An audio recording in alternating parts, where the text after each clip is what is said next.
So this is Stephen and Darren's Hump Day Tech Spectacular on 99.3 WLRZ The Lair. Enjoy, guys.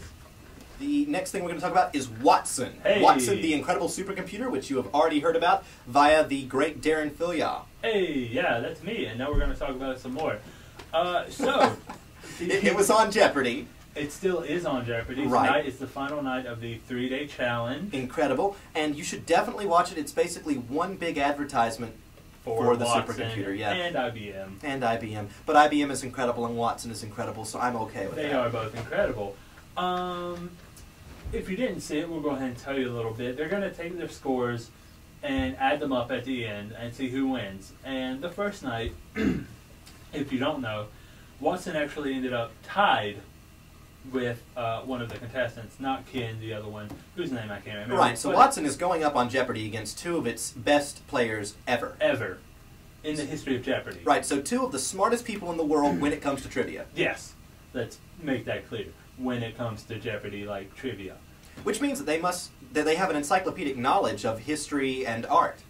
Yeah, which is actually pretty darn good. Right. But anyway, after the first night, Watson ended tied at $5,000 with another contestant. And after last night, though, that kind of changed. Wasn't he at 28,000 something? He was at 35,000. 35,000. And the others were at what, Darren? The next closest was 10,000, followed by around 4,000 to 5,000. You know, I just think it's admirable that the humans have been able to keep up at all. Haha, except that they haven't. I, for one, welcome our new robot overlord. I couldn't even get the line out.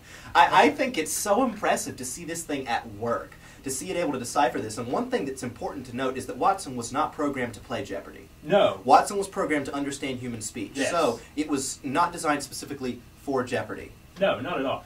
So don't take this as, oh, they made a computer that can play Jeopardy and that's why it's winning. This is not what they made it for at all. They made a machine which listens to what people ask it and then goes through encyclopedias and encyclopedias worth of knowledge and then answers questions. They made a question-answering machine that understands human speech, and that is astounding.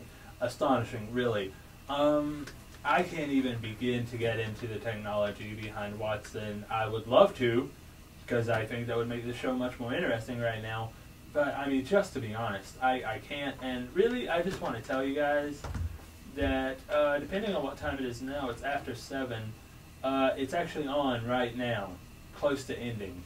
So I'm not saying you should stop listening to us. What I'm saying is that you should multitask and do both. Turn on the television, but keep the radio on as well. Watch Watson. That is the only excuse you have for not listening to our radio. You must watch Watson. The robot overlords will be angry if you don't, and you do not want to displease them.